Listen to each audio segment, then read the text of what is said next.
Welcome, witches. Welcome to SASS Mass. The recording has begun. So think morning witchy chats or afternoon witchy chats around a campfire, evening, wherever you are in the world. Um, I just posted the terms of engagement in the chat so you can take a look at those. Um, so yes, SASS Mass, if you're watching the replay, it is posted to our public YouTube channel so anybody can watch it. So of course, those on the call for privacy, you can be on or off camera, you can change your name, whatever you feel comfortable with. The people that engage in SASS Mass are members of either the Foundations program or the Spellcrafters Guild. And we have lots going on at Bright and Dark. So much. There's just so much going on with us, with everyone individually. There's a lot happening. Um, But the biggest, most exciting thing that has happened in a minute is the launch of our app. So we have a Bright and Dark app through Heartbeat, and it's the culmination of everything we kind of have ever wanted in an app. This app can kind of do checks off all of like our wish list that we've had for a really long time. So we have our public space, which means anyone interested in Bright and Dark, in witchcraft, looking for community, for neurodivergent witches, connection-based magic, witchcraft, shadow work, all of the above. There's a place for you to join. That's absolutely free, no algorithm. You can pop on the app anytime that you want. Um, and that space is there for just all of us to connect. And then we have our foundations program. If you want that deeper dive into shadow work and connection-based magic, foundations is a 12-month working. And our workbooks, which is like so funny because in the beginning we didn't have anything. We had Jen Marie and we had some people that helped. And then that's it. And we just would get together and connect on new moons and full moons. Now our meetings have changed where we have more of a schedule, and we also have workbooks. And the workbooks are right in the app. We've got like all reminders posted. We can like customize those. Um, and then after foundations, after you complete your 12-month working, we have the Spellcrafters Guild, and the Spellcrafters Guild has really evolved over time. And the work we're doing is similar to like coven work in there. And the Spellcrafters Guild also kind of helps support the foundations because they're all witches that have gone through the whole 12 months. Plus, we've got now witches and they're going into like their third, fourth years. So, we welcome witches of all practices, all traditions, and doesn't matter how long you've been practicing for. So yeah, I feel like that's really like the big announcement. Our calendar is still up on our website, but our app has all of our events posted, so everything is there. Um, the other big event that's really just coming up pretty quickly is the autumnal convergence. And so there's some witches on the call here that'll be attending that. And it's right now it's our only in-person event that we have, and we're going to continue to have that every year. Um, we have tried and will try again to like add in other in-person things. But for now, we are gonna like do that one really well. And when we feel like, we can add on things, we're gonna do that. That takes place in Oregon, happens every year, like around the autumnal time. So end of September-ish, beginning of October is when we do that. So if that's something you want to plan for next year, that's just something that will be available. And that is for members also. So yeah, those are the big things. If you have questions on any of that, our website has a little chat. You can pop any questions in there. You can go to support or email support@brightanddark.org. And this is SASS, and we'll open it up to anyone else for whatever's on your mind. Thank you. So if this is your first SAS, if you want to like ask a question or if you want to like info dump on what you've been doing this week or anything that you want to do, you can just raise your hand, use like the raise hand thing, and it puts you in a lineup and we just kind of hand it off. So whoever uh like has her hand up like what Karen just did, how she lines it up. When I'm done talking, I'll pass it off to Karen, and Karen will do the same. We'll just like kind of go with the flow. And usually there's someone that puts their hand up first and like breaks the ice and gets the conversation going. And then it just kind of like flows from there. And you're allowed to take up space. You don't need to apologize for like going on some kind of rant or whatever because we all do it. And you're allowed to lose your train of thought like mid-sentence because we do that too all the time. So just get that out there. Go ahead, Karen. Thank you so much. Good morning, everyone. Um, so I'm as newbie as you can get with tarot, and I just got really flummoxed on Friday night. So I did the two card pull that you do, Jen, the resisting was, I mean, this particular card, it was a death, and it was reversed. I just got totally confused. I'm like, isn't that a double negative? Like, if you're resisting the reverse, then isn't it just the transformation? Like it just didn't make sense. Is there like a mindset to how you do this? I mean, I have a terrible tarot deck. It's just the only thing the store had, and I just ordered a better one. It just hasn't arrived yet. It's just like helping me to understand. Is it really just about reading about every single card? Like every single card is different, or is there a generic, or not generic, but like a foundation to anyway, I'm tired. That's my question. You're making perfect sense, like, by the way. Uh, and so are you open to weigh-ins? Oh Like, yes, please. Yes, I'm specifically asking a question to help me to understand. So weigh-ins, answers, all of the above. who wants to get it? I mean, I'll start. I can start. Tarot is one of those things, like any tool of divination is user specific. Like, those cards are going to communicate through your lens and through your interpretations best, like in what you like think and feel about it. So it's not necessarily about there isn't a right or wrong way to engage with your cards. And I know that that's not often a very helpful thing to hear when you are learning uh tarot for the first time because it's like, well, then what am I supposed to do? Um, so when you're put in a situation where you are drawing a card that, what are you in resistance to? And you get something like a reverse death card like that. And it's like, what do you mean? It's like compounding this. Well, what does that mean to you? Like if you, Yeah, I couldn't figure it out at all. I was totally stumped. But I was also Right. really afraid of what was happening on Saturday. So Yeah, interesting.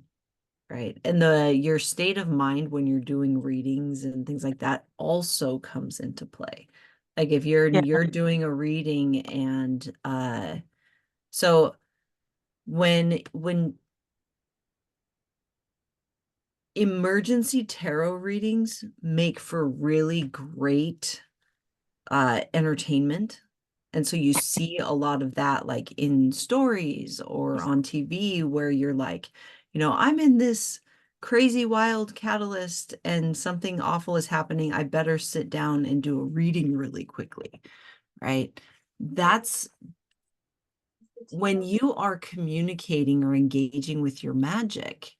Uh, where you are when you do that influences what you're going to experience. And so if you are like full of fear and doing divination, it is not surprising that, a card so associated with fear especially like in the beginning of when you're learning tarot. Like it makes sense that that would come up, right? And if you Oh, got think it. of your magical practice as kind of like a science experiment in a way, uh, and when you're doing science experiments, you want to be mindful of like the environment that you're doing the experiment in, and what are all the factors at play when you're engaging with it. Like that also that matters, right? Oh, It that makes sense. influences the outcome that you're looking for or what you're trying to do. I would suggest doing another reading. Like if you're confused about what you drew, you can ask for clarification, and giving your system the attention that it needs. Because if you're feeling fear about something, then that's saying that that needs your attention. There's something that Yeah. that needs to be worked on, right? Fear comes up because it needs to be felt. And if you're experiencing fear, uh, oh, that's like, I just realized how much of a fucking rabbit hole I just jumped into with that. I Like, totally that's hear gonna what take you're so saying much. though. Yeah. What's No, no, that? I totally hear what you're saying though. And Yeah, if right. if So, my overall fear, then that's what I'm gonna see, and that's what's gonna yeah. get responded to. And that is what I need to pay the most attention to. I just got so caught up in the intellectual, I got Yeah. caught up in the resisting a reversal. I'm like, I just kept thinking it's a double negative. Well, And and I couldn't get past the intellectual, but that's not the point. well, it's kind of all of it. When you're doing divination, you are engaging your mental, like logical problem solving bits. You're engaging your like intuitive, like energetic bits. You're also engaging your physical, like you're engaging with a physical, like tool. And Detectable. all of the experiences matter, like every part of that is engaged. That's one of the reasons why it's such like a powerful experience. um Morgana, did you want to weigh in? Were you wanting to weigh in on this or change the subject? Yeah, so I'm going to pass it off to Morgana. But again, I want to say that that tarot is like practitioner specific, and it's very likely that you're going to hear a lot of different like bits about this too. And yours And matters also. and Okay. Saturday turned out just fine. It was just my fear. Thank you so much, everyone. Thank you, Jen Marie. So, with um, the individual tarot cards and the individual tarot reader and the individual deck, they can have a different meaning for a different reader. In general, I don't fear any. I don't take a fearful, oh my gosh, my life is ruined, um, reaction to the Death card, the Tower card, the Three of Swords. Specifically with the Death card, um, I take it as a symbol of an end of a recycle and a rebirth into a new cycle. So something, so not in a linear life cycle, but more in a reincarnation type life cycle, or like, um, you know, um, a maple tree where, they appear to die in the winter. They lose all their leaves and they go dormant, and then in the spring they come back. So reverse cards, the way I do it, and this is just the way I do it, as an example, each individual practitioner gets to do it their own way, and there are many ways to do it. When I see a reverse card, I take the standard interpretation of the card and I look at it as that interpretation, and it's being blocked or ignored or interrupted in some way. So a death card reversed is a cycle of rebirth or renewal that is being blocked. So, something where that would be beneficial, but it's not being accepted. There's like outside forces that are like in the way that you don't like recognize or whatever. As far as clarification, what I do, and this is one of many ways, is if I need clarification, I will ask the deck for clarification on that specific card, and then I'll draw more cards regarding that specific card. So if I drew the death card in reverse, and I'm like, okay, I'll ask my deck, I need clarification on this card, and then I'll draw, like, for example, like 3 cards to get clarification on that specific card. So then I'll read those cards and specifically refer those interpretations back to, in this case, the death card. This is one of many, many ways. So, and, if you decide to become a tarot practitioner or use tarot as a tool, that's going to vary your experience as well. If you decide to dedicate yourself to that form of divination, you're going to pick up a lot more nuances. If it's something you use occasionally or amongst others, then your interpretations are going to be different too. So I hope that helps. Oh my gosh, you're spot on, my darling. Absolutely spot on. I am 100% resisting this transformation, and not only am I resisting it, but there's other stuff in the way.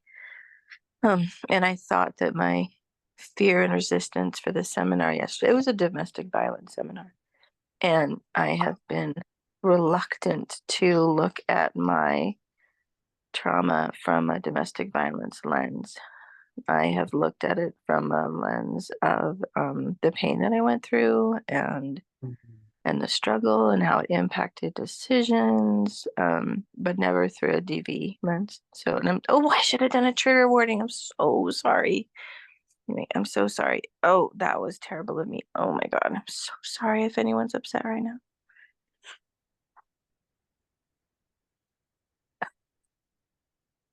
Well, If anyone is upset right now, I am so sorry. I hate when people do that. Anyway, gosh, someone's hurt. I'm so sorry. Anyway, what I found out is that it didn't matter what my lens was. And what I discovered is how people are drawn to me and how I can help them. And that is my calling, and that's the transformation.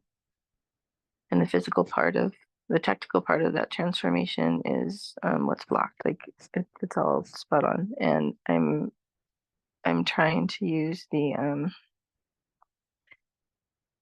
tarot as a tool to help me listen better, because I still doubt what I receive, because I do have such strong emotions. Like everything I feel seems to be on or off. I don't have vague things, so I always worry that I'm in the way. So that's what I was using it for. I'm so sorry to whoever I hurt. It feels like you feel better, but I'm still really sorry.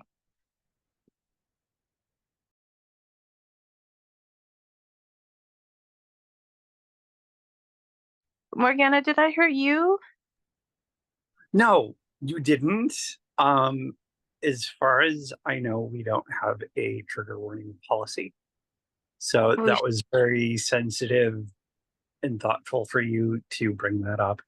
And um, I'm just a very empathetic person.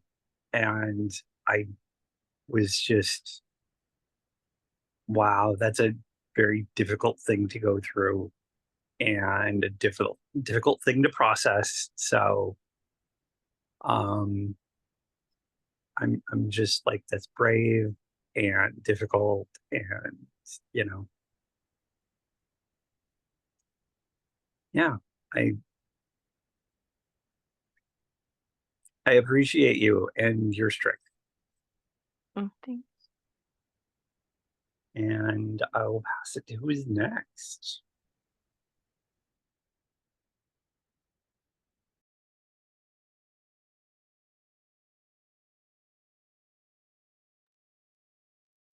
Hey, I don't think we have any hands. And thank you, Karen, for being sensitive to that. But I think you're all good. Well, I definitely felt so strongly that I hurt someone, and then they're feeling better. But um, I trigger warnings are a huge issue in my family, and we have been like it happened even last night, and we got caught off guard, and it just hurt us terribly, and so I'm just super sorry, because I am so sensitive because of what happened last night, especially, and I know what it feels like. Thank you. I know, when we're engaged with the shadow work practice, we do have deeper, things that kind of come up, and that is something that we, do sometimes engage with these deeper conversations and harder conversations, to have. Um, but even just saying, that this, just saying that this may be triggering to some people, and if someone needs to step away, that's okay too.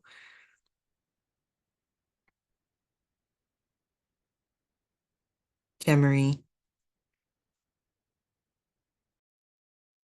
I should probably just say trigger warning then. Like, I am one to just fucking bulldoze through uh triggery kinds of things, because my lived experience has been really intense. And so my bar for what is triggering is like very different. And as someone who has done like extensive work with CPTSD, um, it's my practice that my triggers are my own responsibility. Uh, they and I will be triggered by conversations. And it's not, I don't want people around me to have to walk on eggshells. I want people around me to share their sincere experience. And I get to choose how I meet them. And if I do get like triggered by a conversation, it's my responsibility to manage that. I don't consider it anyone else's to like inform me of what's coming. I'm not saying that that's how everyone should engage with things. I'm just saying that that's kind of how I've navigated that, by putting the responsibility. I mean, it's one thing to like have like mindful and like safe space to have these conversations. But generally speaking, um, and the kinds of conversations that we have here, let me put my camera back on. I was trying to multitask today by like doing my full moon work and cleaning my office. Anyway, um, I actually met my first high priestess when I was living in a domestic violence shelter. And yeah, I talk openly about the fact that it was that experience that kind of changed my life. Up until then, I was a solitary practitioner, didn't even know that there was a whole like underground witchcraft community. And so, uh, yeah, like again, like we really appreciate that you're sensitive to uh, how you communicate and you're sensitive to the fact that a lot of people have had these like really intense experiences. But I tend to be the kind of person that's like, let's talk about it. Let's talk about that because that's a part of your story. And it's when we like feel like those parts of our stories are harmful to people and will cause damage that we tend to like isolate and keep it to ourselves and not actually lean into the community that can actually support us through this because like uh that experience, and I'm not saying that um it's a lot more common than we have been led to believe, right? We just don't talk about it. And in the work that I've done with DV survivors, and I've done a lot of support groups through the years, that is one of the big issues is that like nobody talks about it because it's one of those taboo subjects. And like to engage with your history as if it is damaging to share uh, your building blocks with like people, like that's like really isolating. And I don't wish that for anyone. So I'm kind of putting it out there that at least for me, none of you guys ever have to give me a trigger warning. You can be clumsy. You can like even try to communicate an interpretive dance if that's what you need to do to like be able to like feel like you have someone like sharing that space with you because that's Yeah, I wanted to make sure I don't feel like I was clear. I don't have a problem speaking and I don't have a problem sharing pain and I don't have a problem with that. What I felt sorry about is that when you say trigger warning, everybody has a chance to kind of put up their shield, right? And then you talk about it. And um and I didn't, and everybody has a chance to take a breath. And I didn't give that opportunity. In my family, it's just my girls and I, we tend to go, okay, deep stuff. And then it kind of prepares everyone to put their shield up and talk about things in relation to the person that's struggling, not being thrown back like a slap in the face without, and because then you're in your own stuff, right? And then you can't help the person that's struggling. And like I had a child, well, anyway, it's a whole nother trigger warning, but I just think that giving everybody a chance to go shields up is helpful. And that's what I felt sorry is that I had smacked someone across the face with the truth, and that's fine. They didn't get a chance to protect themselves. So I do want everyone to talk about it. If I brought anything up and if anybody is hurting, I hope that you say something. I'm just sorry if I hurt you with the shock. And I'm done. Ocean. Hi, Karen. So I have a little bit of a odd opinion because I used to feel the same way that I needed to make sure that everybody around me could handle the information that I was about to share. But but I've started to come at it from sort of more of an existentialist point of view because of my own habit of giving my power away to other people when I'm triggered. Um, so this is just me wanting to share about myself. Definitely only, take whatever resonates and leave what doesn't. But so my thinking on the idea of triggers is that um, because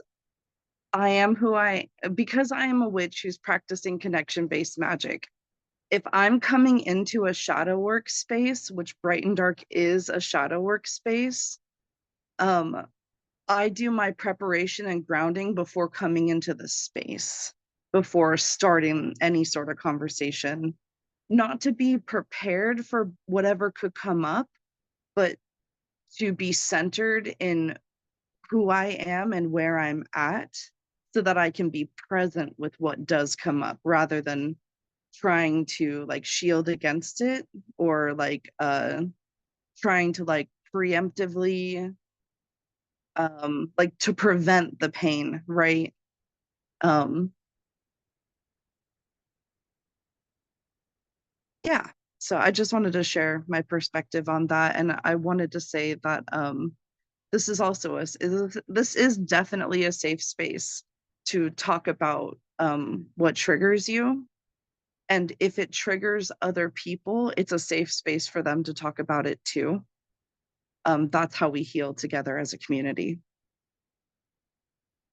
So thank you for giving us the opportunity to heal together.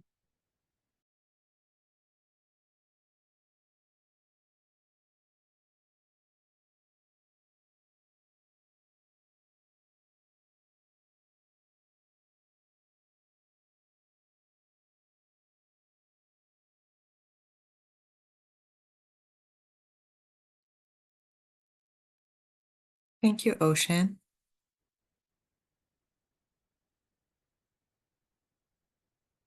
Hello, people that just joined in.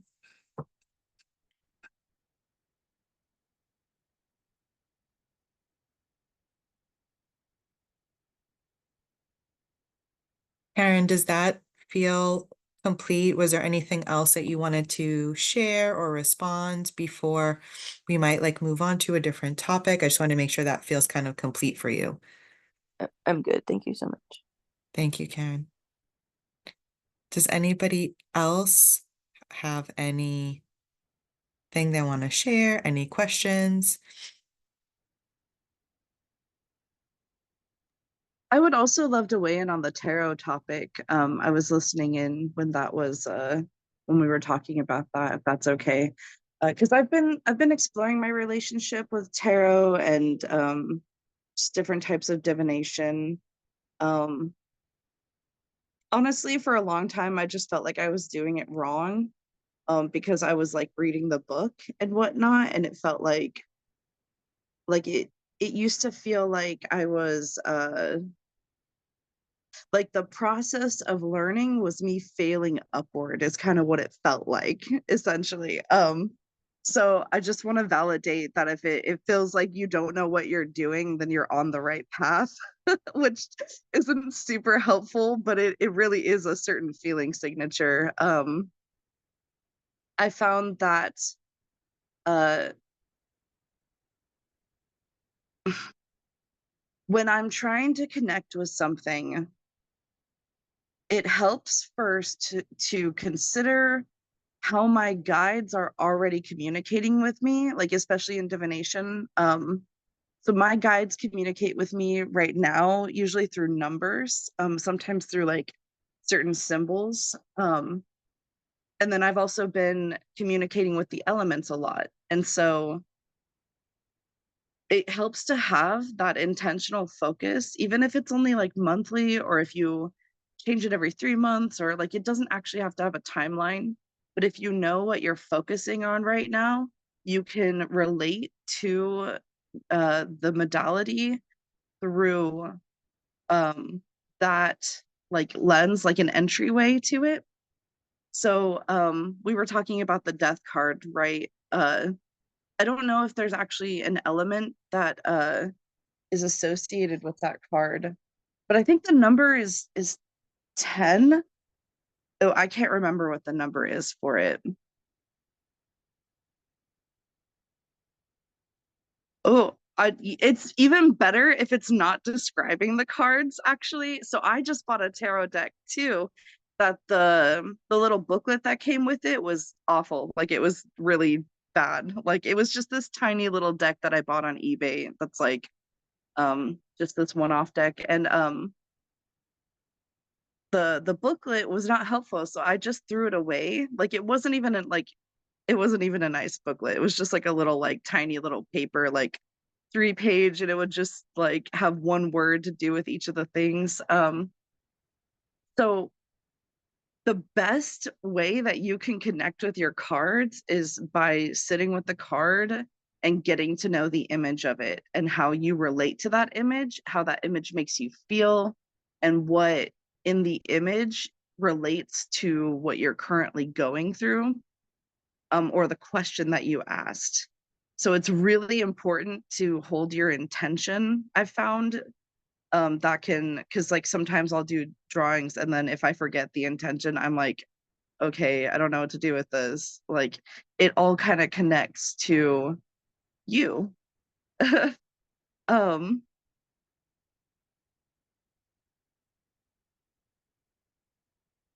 I think the death card is number 10, and I really just want to talk about that for a second because the number 10 is coming up like a lot for me lately, and it's very much like the structure of endings. It's like, so 9 is like the harvest, it's like the fruition of, like, it's like doing the work to gather the harvest. 10 is that moment where you're like, wow, I have I have the thing that I wanted. I met my goal. I feel how I wanted to feel. And it's that moment of aligned space where you're like, oh, I know what I want. Right before it hits the urgency of like, I have to align with that now. Um, it's just that moment of peace. And I think that death, in a way, because like, okay, I think about when we're like deeply sick, and sometimes, like, I don't know about you guys, but I'm so dramatic when I'm sick. I'm like, I'm dying, like, I feel terrible. And I literally say, like, I feel like I'm dying, or I feel like death. And I was actually thinking about that earlier, and how when our bodies need that rest, when we're not feeling well energetically, physically, or mentally, when our bodies need that rest, in a way we could picture that as a kind of death. Like, you could technically picture every time you go to sleep as a kind of death, and when you wake up as a rebirth. So death can really mean the end of something, the end of a cycle, the end of a way of living, the end of a way of being, um, the end of a habit, or uh, a belief even dying, right? Um, and so I just wanted to expand the idea of death a little bit, because I think that it can be a little bit scary, and we tend to like have a really disconnected relationship from death as a Western society. Did you guys know that we used to embalm our own dead? Like, we used to actually, as families, we used to uh actually have like our own funerals for our, like, our family members and stuff. And like, the reason, or no, I'm sorry, we didn't embalm. The reason that we started to embalm people was because of the Civil War, so that we could send the bodies home to the families to be buried. Um, but it used to be that people had a much more personal relationship with death than what we tend to see um, in current Western society. So I just think that's an interesting card, and I hope I was able to expand a little bit on it. I don't know. Thank you so much for letting me listen about it. Go ahead, Maria. Thank you. So one thing I just want to say, I have been a little bit distracted because my mom went to the hospital, but she lives in another state, so she seems like she's doing okay now. So if you felt like I was distracted, I was. But I'm back. So but I did want to just maybe share like my relationship with tarot. Um and like meanings and things like that. So I took a tarot class at my local tea room about 23 years ago. And that started really, getting into tarot, then doing readings for other people and engage with tarot, on and off since that time. Um, started off with, learning the meanings. It was helpful to like recognize themes within the cards, which there like are. And at some point I kind of some of the meanings that I learned like stuck with each card. Um, I had a lot of fun and interest in really like just like pulling out one card and really connecting with it and kind of figuring out what it means to me. Like, for example, the Hierophant to me represents my dad's mother, my grandmother, and that doesn't mean nothing. Traditional meanings, the Hierophant doesn't mean that at all, but that when I see the Hierophant, that's who it represents. So connecting like personally over the 23 years, have I pulled out my cards in crisis and wanted them to tell me the answer? Absolutely. Have they? No. Like they're almost like, listen, witch, like we're not going to give you, all that information. Like the cards for me kind of give maybe more insight into like the current situation.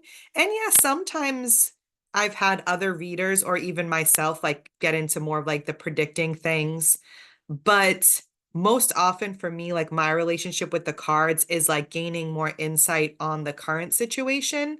And a lot of times when I've gone into like in a crisis and asked the cards, it's like I don't get that information. And I think that's on purpose. I think it's because there's just some things that I'm not, they're not revealed yet. Like that's between me and the universe of when, those things get revealed. And although I find that completely frustrating as a former like A-type planner, goal-oriented person, wanting to like know so I could plan, like they were like, no, we're not doing that. So, and then also like exploring different types of decks. So, the Smith, Coleman, Rider Waite, that's one deck. That's like, the tarot deck. Um, there's also other tarot decks and then oracle decks. I find oracle decks to be way easier to start with because they don't follow like the tarot. Each oracle deck gives a different type of it has a different type of meaning, but the meanings are either right there on the card or they're like in the guidebooks. So when I even do a tarot reading, if I'm using any of the traditional decks, I usually pull one oracle card either. Also as like an overarching message. So I love like almost working with oracle cards too. So just kind of offering that, but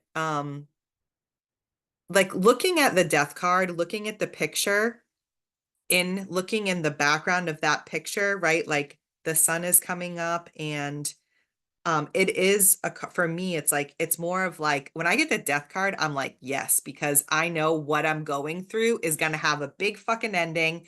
And I'm usually like ready and waiting for it. And then waiting for like the next thing. So like when I get the death card and when I'm reading for others, when they pull the death card, for me, as the reader, I'm not interpreting death as actual somebody dying. I don't interpret death in my readings. Like I don't predict that or never have. So I've set that boundary. So that's not ever something that I'm going to do for myself or for somebody else.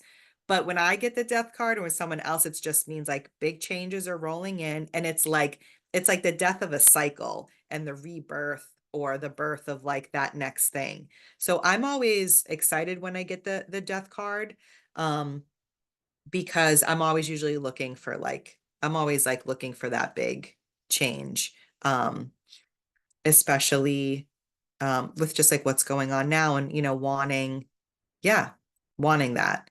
Um so I don't know if that was helpful, but there it is.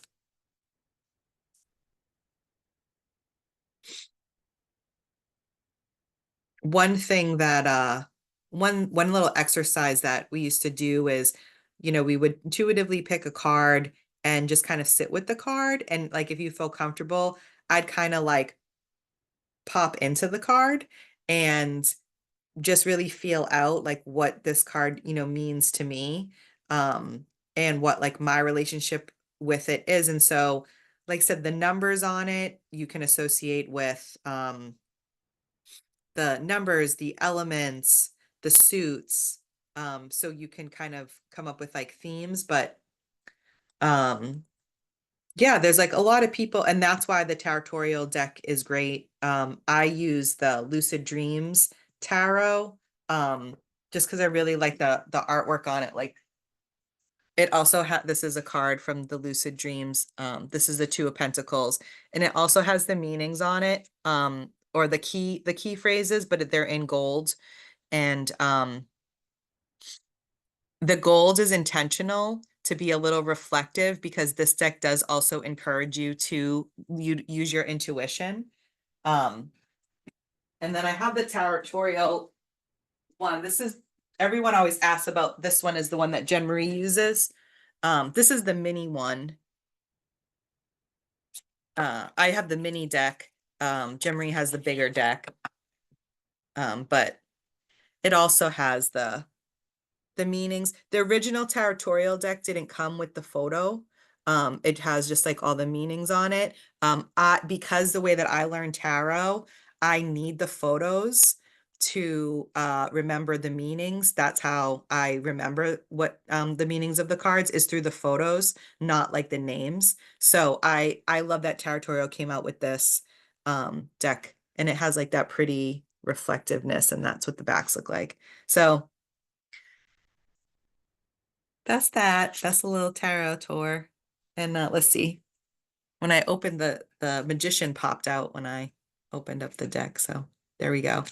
Another thing, just a share, when I first started reading tarot and learning, I don't read reversed. I always push, I always just fix the cards right up. When I'm using like the Territorial deck because it has the meanings, I might do that. Um, the if anyone is really too interested, I think it's learntarot.org is very closely how it's totally free. And I like their interpretation of how they interpret reverse, but you actually don't have to read reverse. You can just flip the cards up, right up.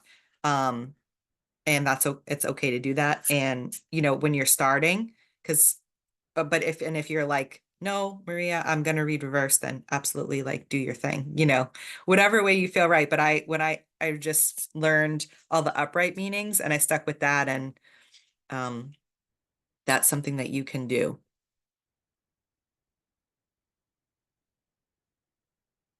What is going on there?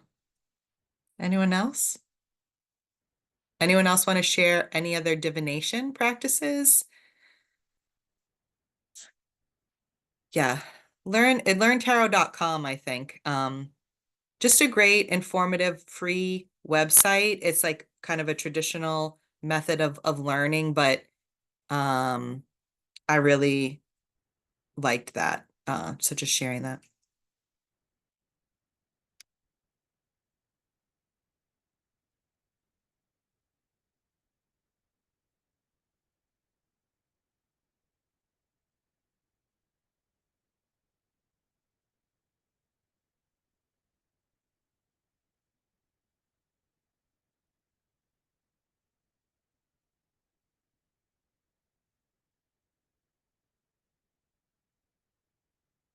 Are we having a lot of full moon Are we all tired? Because I'm fucking tired. Anyone else really tired? I'm like really tired. Or everyone feeling jazzed, energized? What are your full moon vibes? Anyone want to share what they're feeling?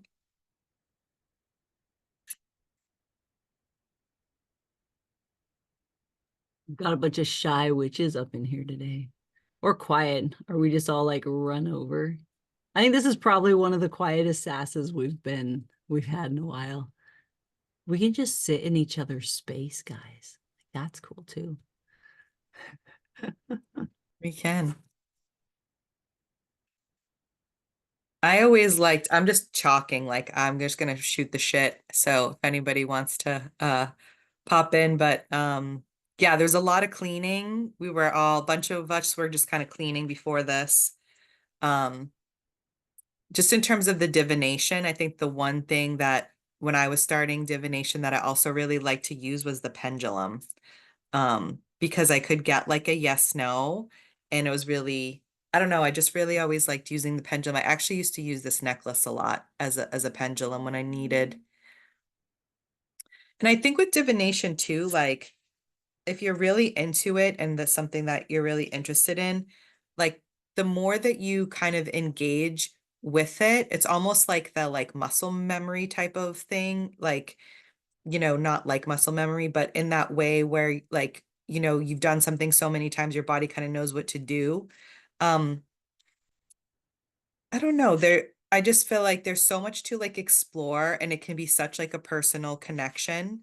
Um, and it really can just build like your relationship to with your helping with your intuition. Um, it's always kind of nice to get into a practice of like, what do I, want to do for grounding? You know, calling in like your ancestors or your guides with that and looking into like those types of ways to kind of set, like how we set our space before our spellcraft. You can have a practice where you really set your space and kind of ground that energy before you pull cards. And so we are kind of pulling from like that present space and that centered space, especially when we're wanting like information on a subject that might be really activating for us. But Ezra.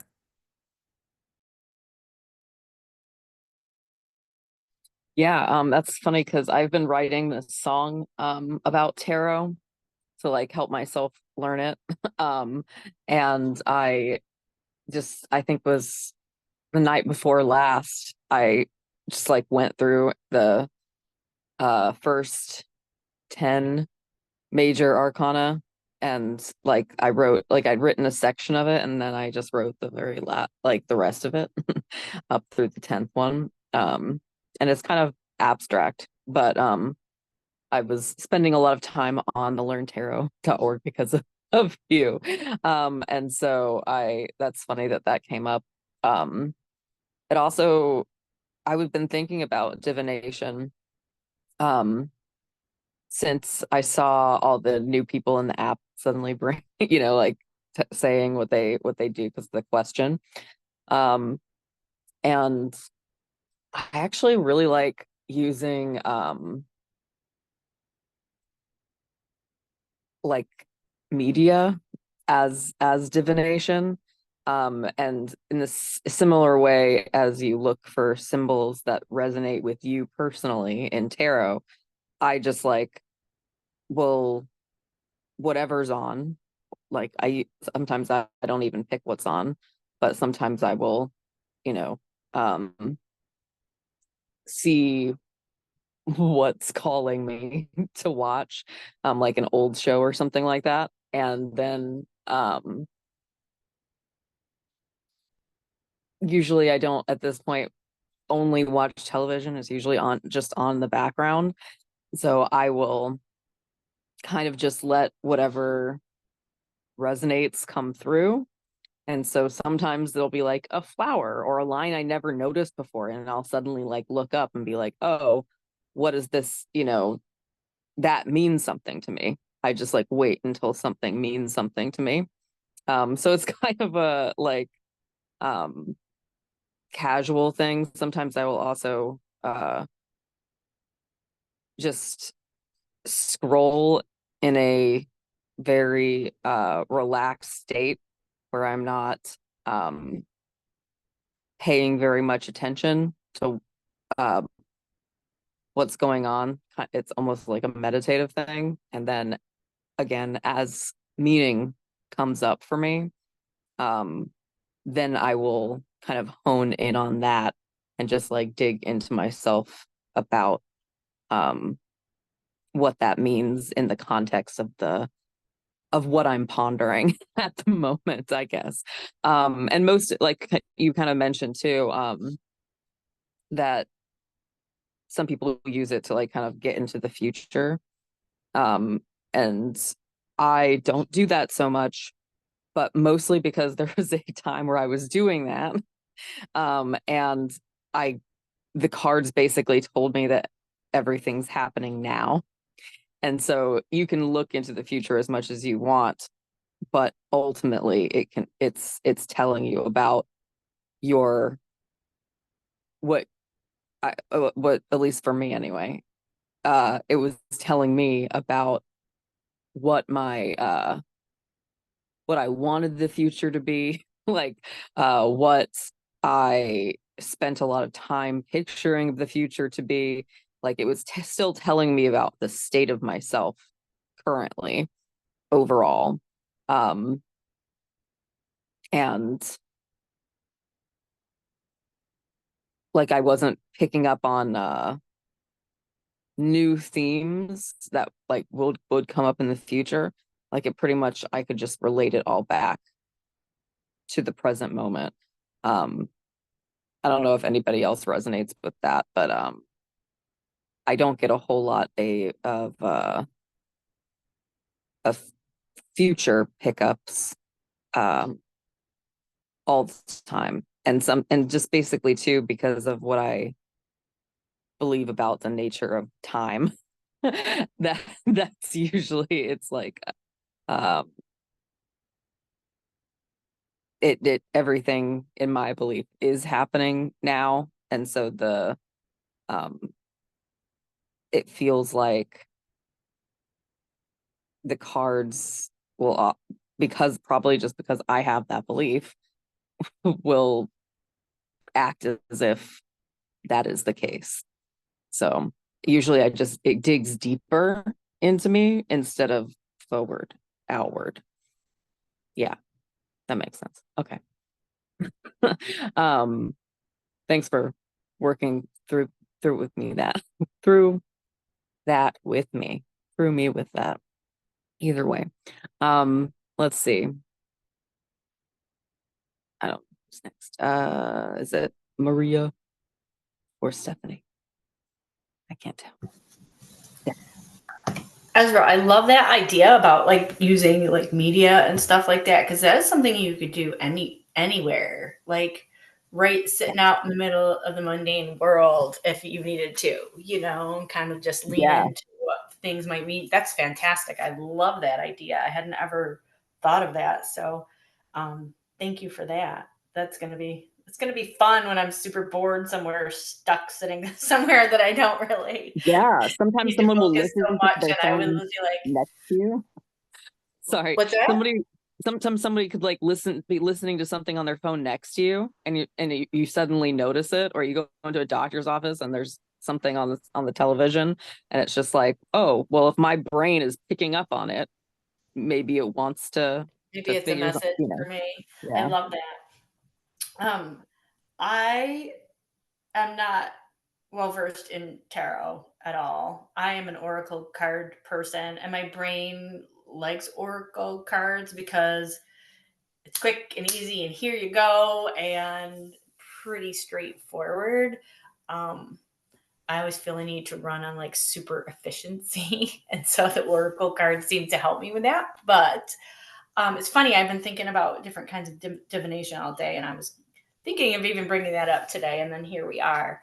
But I have a couple of new toys that I've gotten recently. I, for years, have walked the beach. My in-laws have a camp on Lake Ontario, and it's a beautiful rocky beach. And I've always wanted to find like hagstones. And because you're supposed to be able to look through the hagstones to see the future and whatever. And one day I was like, that's it, I want to find a hagstone right now. Found it, and it's got 3 holes that I can see. I know you can't see it on here, but it's got like a lot of holes worn through by water, and it's got 3 that I can look in. And I haven't played with this yet, but that's, if anybody has any experience with hagstones or just folklore or whatever, I'm super interested in it. But then I was at Burlington Coat Factory, and I found this. And it's like this smoky glass ball. And I was like, thank you. I'll take that home for $3. This is in like the clearance section. And I don't know what I'm doing. I'm very new to it. But I set it up on a table, real fortune teller style, with a divination candle that we made in a spellcraft. And as I watched the flames dance through the glass, I immediately, like I was in a movie, like drop. Like I could not keep my eyes open and stay awake for nothing. And then after a few times of that, I mean, it's like clockwork every time and quite quickly, I realized that I'm not looking for anything in the glass, truly. What I'm looking for is all in here already, and then that's just another tool to help me focus my attention. So I just found that was a really interesting experience, that like it was just something I sat down and tried, and that's how that worked out for me. But those are a couple of my new toys for divination, and I'm in love with my pendulum. It has yet to steer me wrong or not to give a very strong answer. I've never been confused by it, so I really do love my pendulum. So those are the kinds of divination that I'm playing with right now. So Maria, you're next. Thank you. I don't, you actually have to just double check this, but with the crystal balls, there's some that you have to just be careful of if they magnify, like keep it out of the sunlight because of the fire, like starting fires. Yes, I cover it. It's actually, I keep a basket over it upside down that's like tightly woven, because it can pinpoint the sunlight and start a little fire in your house. So thank you. And yes, it's important. That was just one thing. Yeah. For crystal balls, I always love, I haven't like used them in a while. It's nice to have this conversation because it's bringing up things that I used to do that I just don't do anymore, but for some reason, well, I know why, but like I think I will say this, that the divination, any divination practice is looking to feeling into just a switching, right? Like kind of like switching over from like the mundane into the magical, into the psychic space. And so any type you're like engaging with the magical tool is to kind of find that little mantra or meditation or saying or visualization or breathing, like numerous things that you can just kind of do to kind of center, ground, connect. With that, lighting a candle, lighting incense, like very similar to how we engage like before Witchwork Circle. So like having a practice where you do kind of that setting the space, setting the sacred space for your space and your body and mind, spirit. And like then just like seeing what comes up. Like I just kind of like looking into the crystal ball, and I do see images, sometimes, or you can just feel feelings and then like writing those down. So that's just like one way to kind of engage um with it, and or just like how your giftings are going to specifically connect with crystal ball gazing, or even sometimes just like holding it and sitting with it, if you're not like a visual or you're not seeing the images. I just think that's really fun to like explore how like your giftings kind of connect with the different modalities. and not to be like, it doesn't have to look like what anyone else does, right? Like your experience of this, like I get a really excited energy thinking about, like exploring different things, and but that it doesn't have to look like anyone else's. But sometimes knowing what other people do is helpful. Like for me, I'm very much of a response person. So when someone is like, oh, I do it this way, and I can be like, oh yeah, that sounds great, or no, that doesn't feel like that will work for me. But then so looking into what other people do as far as research to feel in your body if it aligns with you, and knowing that like doing things in your own way is okay. I know it was interesting because someone asked a question about like earlier in the live about protection, like needing to protect yourself, like when you're engaging in these things. And that's like a whole other great convo that we've had. But that's why I just feel like setting the sacred space and kind of grounding. And if you're feeling nervous or scared about doing any of these or engaging, that's why like the shadow work practice is so important, and why we have the shadow work piece as part of our practice with our magical practice. Because if you're feeling fear or anxiety, like about engaging with different things, I feel like that might be just a time to like pause and not maybe engage with it, but just know that you have an interest to engage with it. And then we like look into the shadow work side of it, of like, why is this bringing up fear and anxiety? What are my beliefs about using my magic, or my like whatever clairs or anything like that. So just to say that like that comes up, and if that does come up, it's totally valid. And a lot of people like have kind of worked through and engaged in different levels of shadow work, uncovered different layers of shadow work, looking into what your beliefs are about different things. Um, it can kind of help to like see, that side of things. Um, when I went into that learntarot.org too, and like she has they have 19 lessons there posted, and reading reversals of the cards is like lesson 17. So it's like I said, perfectly fine to like when you're learning to not to only read the cards upright. And of course, a lot of these though two lessons were done before we had like fancy tarot cards that gave us the meanings too, so now we have like so much more tools, like with all the different decks that have come available. I feel like I want to say something else, but I'm at a stopping point, so I'll pass it over to Ocean. You can keep going if you want to. No, I don't remember. I'll raise my hand again when I think of it. Thank you, Okay, though. that's totally fair. I totally get that. Um, what Ezra said reminded me of what somebody else was saying to me one time, that they were telling me that not everything can be like a sign or a symbol, and like I laughed with my whole being when they said that to me. And I couldn't help it. I burst out because they were telling me about their belief, and that was a totally like valid place to be in their beliefs. But I realized that like my whole experience is like my guides interacting with me for me, like in my perspective. Like anything that I read, I not that I can, I mean, I can create it into a meaning. I can that's not really it's more like I can communicate with my guides with anything. Like I wherever I'm directing my attention, that's what the tools that my guides have to communicate with me. It's kind of like how I see it. Um and then also how I feel about it, right? Because not everything I engage with I enjoy. And so it's like always about feeling out, how am I actually feeling in my body right now?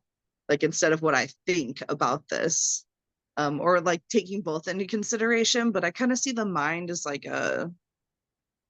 it feels like a processor that goes between my body and my spirit, and it doesn't feel like uh like my mind is actually what creates new things. It feels like it just processes what already exists in my reality. um if that makes, I don't know if that makes sense, but it does to me. So I guess that's all that matters. And there was something else about the tarot that I wanted to touch on. Oh, what was it? I don't know. I can't remember. But for the full moon, I'm doing I didn't really think about it, but yesterday I felt the urge to clean, and so I was like, it's, it's the day for it, so I just decided to like clean, and I set myself up. I didn't even realize it at the time, but I set myself up today to have this really amazing self-care ritual and like embodiment ritual that I'm doing. So the idea is that I'm gonna do my whole skincare routine, sometimes I shorten it depending on what, where my energy level is at. Sometimes I just do toner. Sometimes I can cleanse and do toner. Um, I always make sure to leave with sunscreen on, like even if I can't cleanse or do toner first.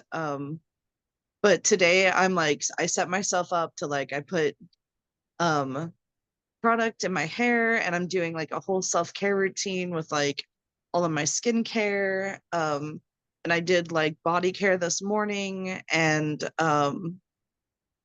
like a scrub, and like the whole like everything that I needed to do to feel embodied comfortably.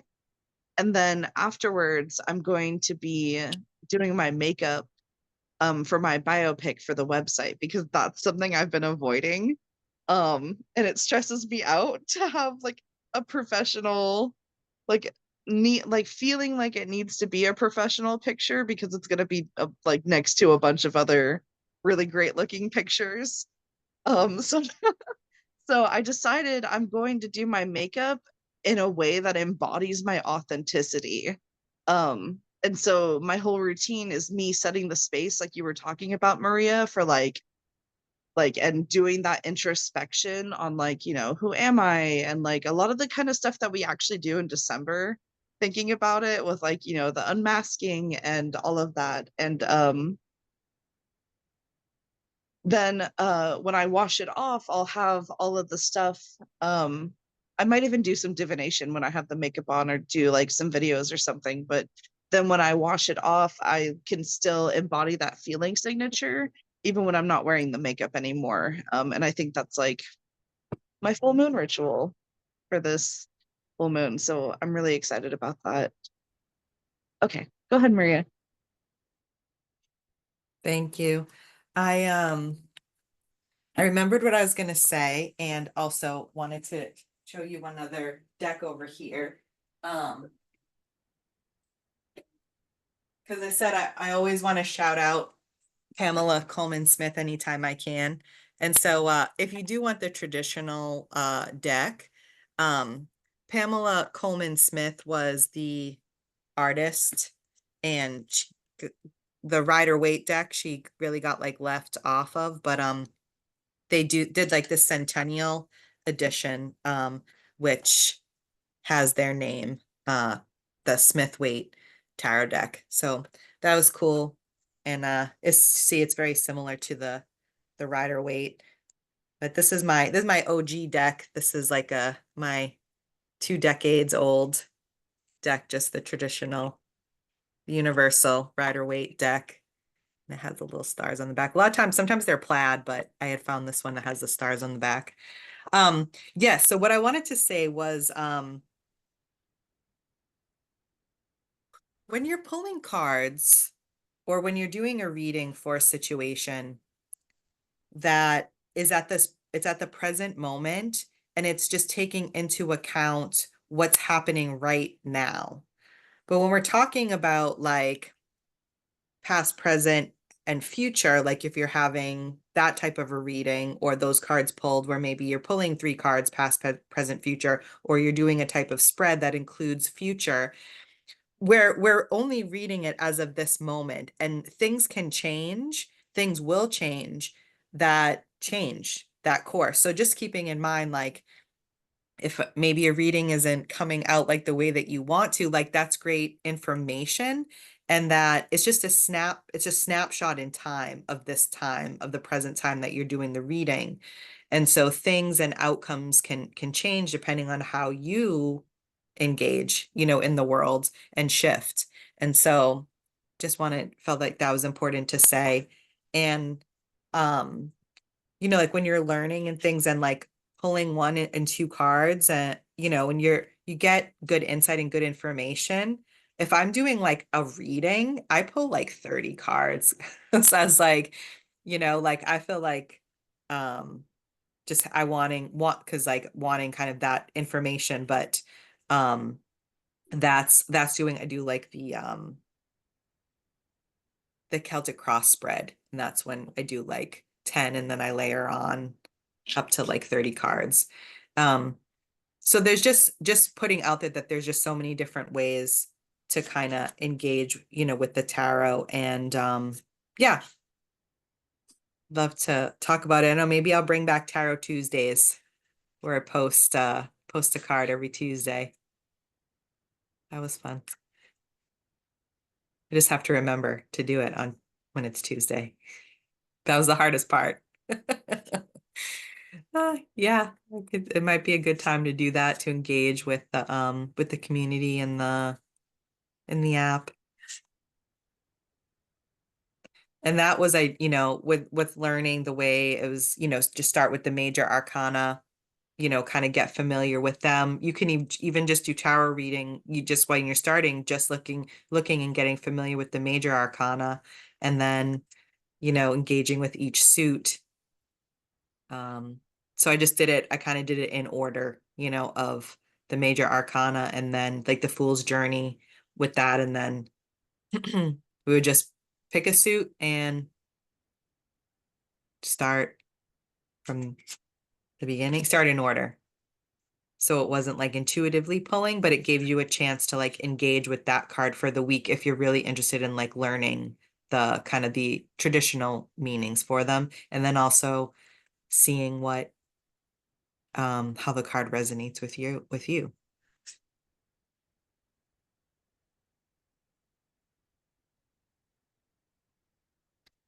Anybody else?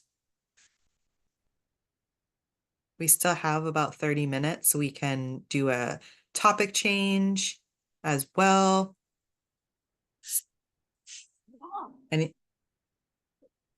Anyone? Morgana? You came off mute, but I didn't know if you had something. Maybe it was accidental. Put you back on mute just in case, but if you want to come off, feel free.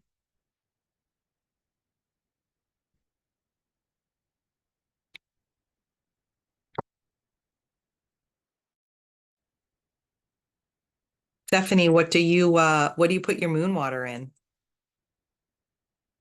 When you make moon water. I know you posted about it. Something covered so that it's not full of bugs by the morning. Sage Usually advice. like a mason jar or something. Like I have a lot of little mason jars, just something pretty simple. But in the book Psychic Witch, which comes up all the time, there is like a little charging sort of ceremony for the water to help like cleanse, or re-empower or charge up, or however works for you to think about it. Your clairs, or things like that. And I also take it as like, another commitment to my practice, right? It's kind of like that in my mind, that it's just like a way of almost rededicating myself monthly to remind myself about it.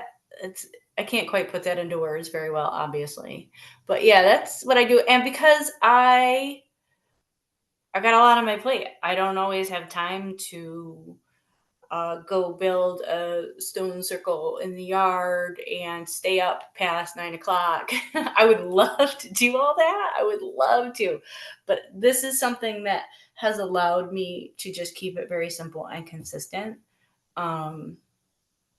In sort of a short quick and easy practice that I know that I can maintain. And then if I want to add to that and I have the time to do and the energy and the inspiration to do so, then I do. But that is what I do like every month.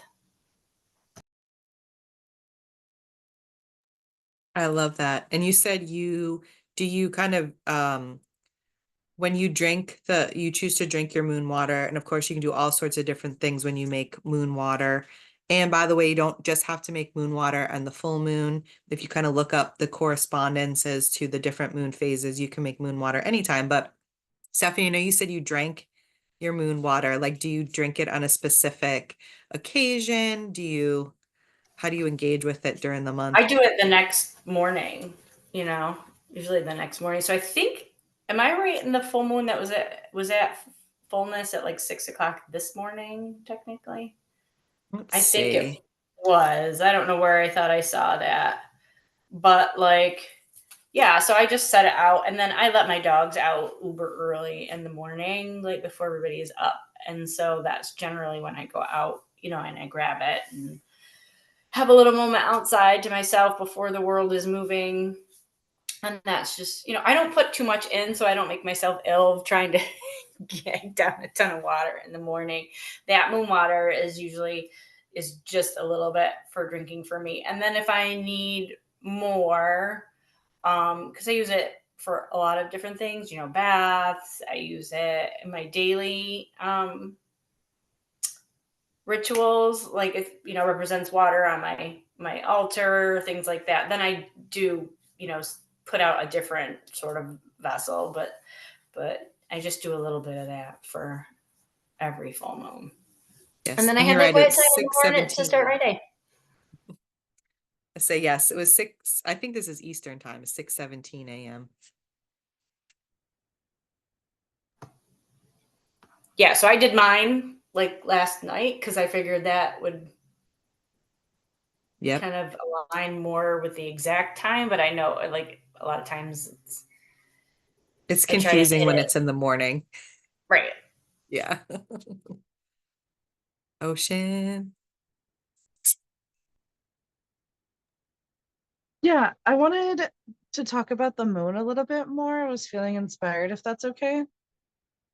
Um, so it's in Capricorn, and it's actually it's the second full moon in Capricorn this year, which is really like cool. That doesn't usually happen. Um, so Capricorn is like ambition and responsibility, and it's thinking things through and um doing things in a way that makes sense based on your lived experience. And it's ruled by Saturn. And the interesting thing is that Saturn is in retrograde right now until November. And so Saturn is like, ambition, work ethic, boundaries. It's probably a lot of father wound too, if I'm thinking about it. So if you're struggling with, so it's in retrograde, so that means all of that is kind of in shadow right now. And oh yeah, it is, it's retrograding into Pisces, that's right. Oh my gosh, I forgot about that part. So it's like it's the breakdown into the from the logical like into the emotions behind the like staunch logic of Capricorn, which is big because Capricorn is actually a really sensitive and emotional archetype, but they care so much that they tend to be that strong brave-faced person that like, or like it's the archetype, so it's like, like I wouldn't say a person is a Capricorn, but a person can act like Capricorn. Like I've started to see them as archetypes so that I'm not like categorizing people and putting them into boxes, because other things in your sign deeply, or in your chart deeply affect your personality and can affect how other things show up. And it's so minute and detailed that it's not fair to look at somebody whose sun sign is one thing and be like, you are that thing, you are your sun sign, because that's not connective. But yeah, so it's understandable if you're questioning your work life, if you're questioning your role, if you're questioning what work means, if you're questioning if you want to work, uh like lots of things about letting go of like the role of like gender roles kind of, so that you can take on a community role. Like it's like dropping the role that you've taken on like in a family almost, right, as like that caregiver, the patriarch. Even if you are like a woman, some of us take on that patriarch role, so that you can like lose the family role and be in your community role, because your family is a part of your community. There's not a difference. So I don't know if that's helpful, but that's what came out of my brain. Thanks for listening.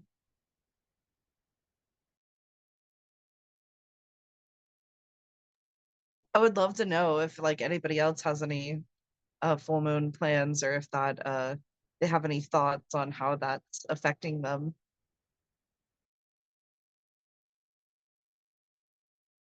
I just wanted to share that my image of you as you were sharing that was like a witchy weather person, like reporting, like in the best way, like reporting, like reporting the moon. Like that would be like the weather that I would want to get every day, right? Like what's going on, and having Ocean pop up and be like, today your moon is in Capricorn, That would be Oh my fabulous. gosh, yes, please sign me up. We'll do Moon Mondays along with Tarot Tuesdays. There we go. Yes, B&D TV, along with the podcast and the reality TV show.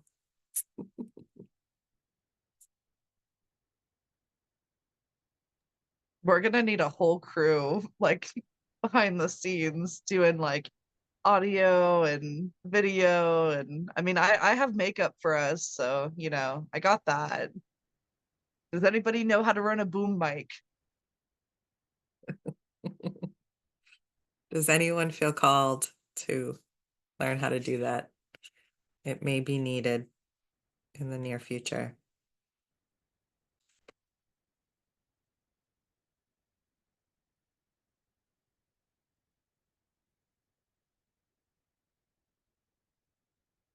Does anybody have any like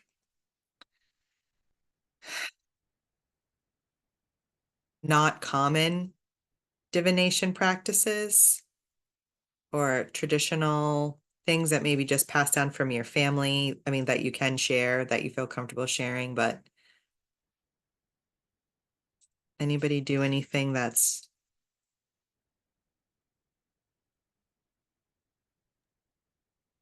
right? I'm also this isn't about that specifically. Let's see, but I was gonna talk like right on the astrology coattails a little bit, because I planned pretty far in advance to get a tattoo on Monday, um with a lot of symbology behind it, and a big and so in addition to it being a full moon in Capricorn, which is my moon sign, um Mars is also in Gemini, which is my sun sign. And so there's like a bunch of things that I planned. So that's pretty much like a big one for me. And so there's like apparently this I think Ocean mentioned a little bit, but that I've seen also been talked about on astrology TikTok about this is like the first time in 16 years. This is like a 16-year cycle that is ending. And so I've been thinking about like that a lot and doing basically meditating on that. And then I will do moon water. I also do tea ceremonies on and bath rituals. Usually it's like all about the water. Um, so let's see. I feel like I look everywhere for like similar to what Ocean was saying, like for what I can do to make something divination. Um, and it's really just about whether or not I'm being present, of whether I can see that or not. Um, I'm trying to think about anything that like I feel like there's something on the back of my brain, but I'm not really but it's not coming up. So maybe it'll come up in a minute, but um I already mentioned my media one, but that's a big thing for me because I realized too, because I was doing a mirror ritual at some point. And I put the candle near the mirror that I was gonna work with. And I sat on my couch like um so that I was like it was on the adjacent wall. I wasn't like looking right into it, but um and as I was doing it, I kept looking up and I kept not seeing anything like in the mirror and kind of getting a little frustrated with it. And then after a while, right across from my mirror was my television, which was off, which created a black mirror. And that's where I ended up seeing the images and symbolism that I was looking for. So I've had several different calls to look into my screens, which is also funny because I've been on the computer since I was 2 years old. So for 30 full years, I've been on the computer. Back before like my mom was a technology major and so and that's what she got her bachelor's degree in. And so our family had a computer in the house before like most of the people that I knew. And I was on it all the time. I was like the original iPad toddler, but there wasn't iPads yet. I was on the big computer. And I was always like drawing on it and playing little games on it and stuff like that. And so I feel like a deep connection to technology and uh do a lot of like techno mancy in general. So yeah. Yeah, that's it. I think Stephanie.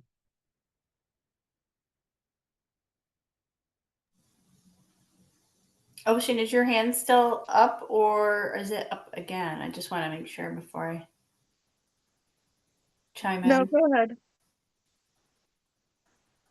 Um, One thing that I like to play with occasionally, just when I feel inspired and it's fun, is bibliomancy. You know, just walking over to a book and opening it up and reading any given page. And sometimes it's the number of the page, and sometimes there's a sentence in there for you, or it could be one word. But that's another fun way that just once in a while I'll be like, oh yeah, I want to see, and do that. I don't. It's not a regular practice for me. Um, it's more one born out of curiosity in the moment, but that's another fun one that I was thinking of. Yes, thank you so much actually, because that's one that I try to do more of. And then I also do like automatic writing or automatic drawing and then just, see what happens. Um, so that you reminded me of that because of the bibliomancy. So yeah.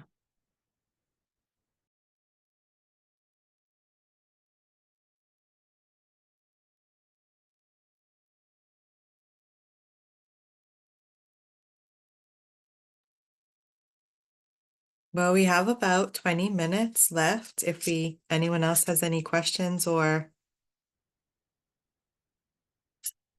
we can wrap it up a little bit early too, if we want. Can I say something else about the moon?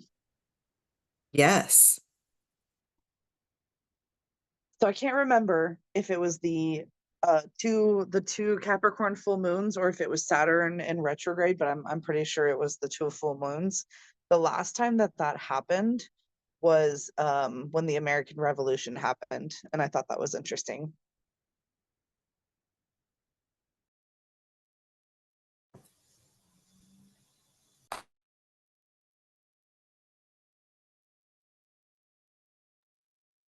I think one thing too, to just kind of note with any divination practice is the tool doesn't control you. You're engaging with the tool in a collaboration. So just in terms of like those power dynamics, as far as like, my belief system is a power for all, and therefore like when I'm engaging collaboratively with the tool, but the tool like doesn't have power over me, or the messages don't have power over me. It's all just data and it's all information for me to utilize. So just I felt that was important to say as well. Stephanie? Maria, you just reminded me just of my own experience and something you mentioned earlier today about the deconstruction if you're feeling fear around these things, because um, I think that was well, I know that was a huge part of holding me back from really stepping into my craft was my programming, right? I was raised in um, a religion where, you didn't drink Coca-Cola, even much less play, oh my gosh, play with a Ouija or cards or anything like that. And I was a child in the 70s and 80s where it was the satanic panic and Ouija board movies, and you play with the Ouija board and it was going to take over your house forever. And so I really had to do a lot of that deconstructing around those things. And I still do, but like now that deconstruction is almost like a muscle, a stronger muscle that I have now, right? Because I use it so much more. Whereas I can be like, oh, this is making me nervous, or I have these ideas about this, and I can pause and take a second and look at like why. And I still, there was a TikTok going around about somebody had used a Ouija board as shims in their house. And so this new couple, as they were redoing their house, they found this like broken Ouija board and the shims in their house. And I still went, oh my gosh. And then I was like, oh, wait, like, let's take another look at that your programming is still there, because that's just the tool, and that does not in itself have the power. So I just wanted to reiterate what you said earlier about the deconstruction being a really important part of the divination process.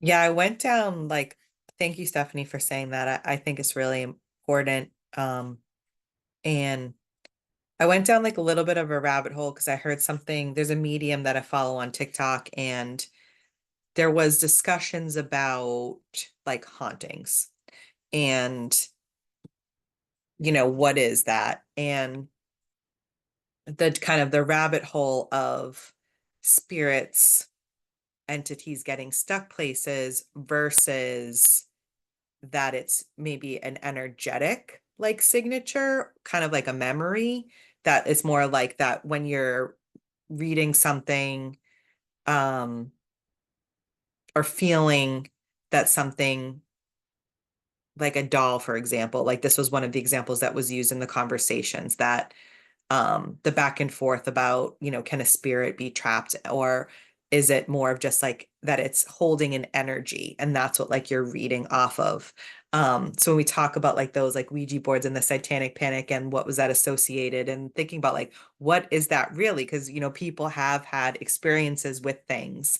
Um, so that's obviously like I'm kicking off like a whole other, you know, discussion topic, but I thought that was really interesting to deep dive in, and I wouldn't have been able to go down the rabbit hole of that had I not like done some of my own like deconstruction because I definitely when I first started reading tarot, um I did have to deconstruct like am I doing something again? At the time I was Catholic, and so it was like, you know, I mean, they're not on board with it, you know, and so like I did have that that kind of started like I guess the process in a sense, but um yes, that kind of deconstruction and connection with yourself is yeah, it like is so important with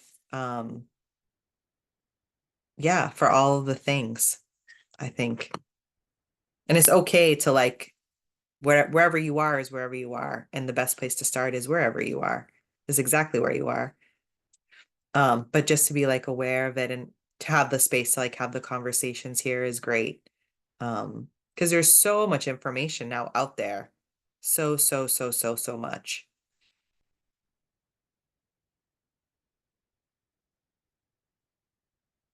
But yeah, maybe someday we can have that conversation and get into like the what do we think about that, the hauntings and spirits and I one time I really was connecting with like mediumship and I really did enjoy doing that.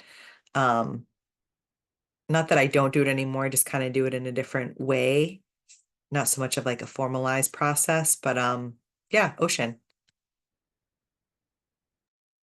I love this conversation because I think about this all the time. Um, and especially with the what I've under because I've always thought about this. I used to be like a kid who like my friends would take me to church and like I would just bring up the weirdest things. Like I remember one time I literally asked my friend's pastor like did he believe in ghosts, and she was like that's so weird, and she didn't want me to come back with her. I'm like okay.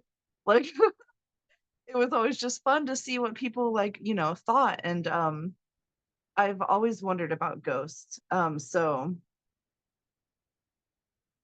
with the information that I've learned as a connection-based practitioner, and also I believe very similarly to Ezra that everything is happening in the present moment. Um, and so things like the house or something in the house can be holding an energy signature. I think a lot of times when we don't have a relationship with our house, it can be the difference between having like the monster house and like the casita from like oh, what's that movie called? Encanto. Encanto, thank you. I wanted to call it Enchanted and I feel bad about that. That's so white of me. Um but that's okay. So I think that there have definitely been times where I have been worried about something like that I've heard in the house or something that I felt. And the more I develop a relationship with my house, the more that those things don't freak me out as much. Um, and then also as a kid, I experienced seeing a lot of entities, I guess I would call them. I don't know. They seemed like ghosts. Like there was like a woman who would stand in my room sometimes, or like a little girl. Well, I also realized that my parents carry feeling signatures that they've picked up throughout their lives, and they haven't really processed. And so those can affect those who are more, you know, close to the magical and spiritual and energetic, and kids are like the closest ones to the veil.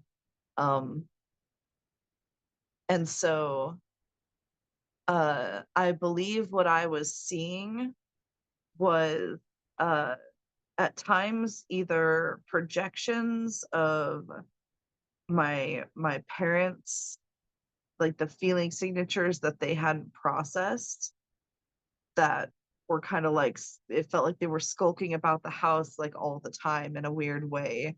You know, we talk about in abusive homes, like that feeling of like how, like, you know, you're tiptoeing like on eggshells and whatnot. And so I believe those feeling signatures, when they're that intense, can be absorbed by the house, can be absorbed by other beings in the house, the animals, the objects, depending on what you interact with and how, right?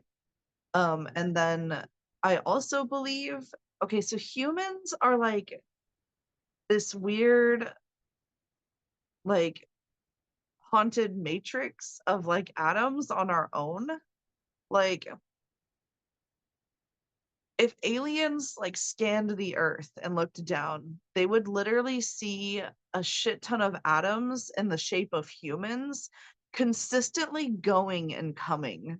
Like, we are never the same atoms that we were. Like, I don't know how long it takes. I think there's like this whole thing about it takes 7 years to, you know, have a new skin or whatnot. I don't know how much of that is actually just, you know, internet poetry and how much of that is true, but um it's the idea that we are never the same person, and that flow, we literally are in a physical flow. Like, we're oh no, is that the quote I'm gonna be known for? That's so great. Thank you so much, Petra. Um, so uh my thinking is that when we interact with energy, um, those particles that are leaving us can, like, that we're imbuing them with the energy that we're interacting with or taking in. And so we literally do have an input and output. Um, And so I think that when there's an intense enough feeling, like how a lot of people will go to hotels and, like, you know, there's rooms where, you know, something terrible happened, something, you know, someone had a feeling signature and they jumped out the window. Maybe that feeling signature is still there, and that person is like experiencing that energy. And because everybody has clairs are the extension of the human sensory experience. So it's not, and it's just like senses. Like, some people can smell things better, and some people can like have really great palates and can taste things and become like food critics or whatnot. Like, I believe that clairs work the same way. And so when there's a really intense energy, it's just like a really intense smell. Like, you walk by something and you're like, oh, what was that smell? You can walk by and hear something or feel something, and just be like, oh, what was that? It's us who assign the meaning to it. It's us who say, you know, it's this, you know, haunted thing and it was after me, and that's usually us just projecting our own shadow onto what we're experiencing because we haven't integrated our feeling signatures, which is why the trauma will like come up and try to process, because it's like, I want to be integrated, and you're like, get away from me. And it's like, but I am you. um yeah, so I hope that made sense. Thank you so much. Yeah, that was rad. That's very interesting. I love, yeah. Well, it's something we can definitely dive deeper into at some other time, since we're wrapping up. For those of you in foundations, we have Witch Work Circle. If you want to get your confidence on later on, I think Ezra and I are gonna help facilitate the spellcraft this evening. So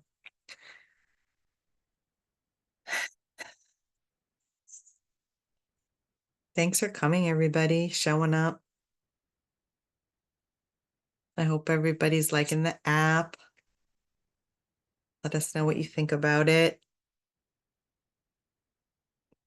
One thing we're trying to fix is we realize on the phone when the event starts, it disappears, and therefore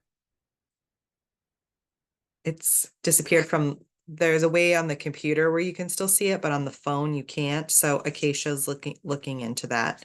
So I will do my best to also post the links in the chats as well. So just in case anyone's like a little bit late. On the computer, if you click into the event, it does, if you scroll down a little bit, it will say, it will have the Zoom link there. But on the phone, it's events and then it just completely disappears and you can't view past events or anything. So if you're using a mobile device, so I will do my best to like also post the links in the chit chat foundations chit chat space when we are starting the meeting, so that if you're a little bit late, that's where you can find them. That's all, folks. Have a great evening, witches. Thank you. Oh, Ocean, did you have one more? No, you're all good. Okay, perfect. Good night. Goodbye. Bye. Have a good day. Bye. Thank you.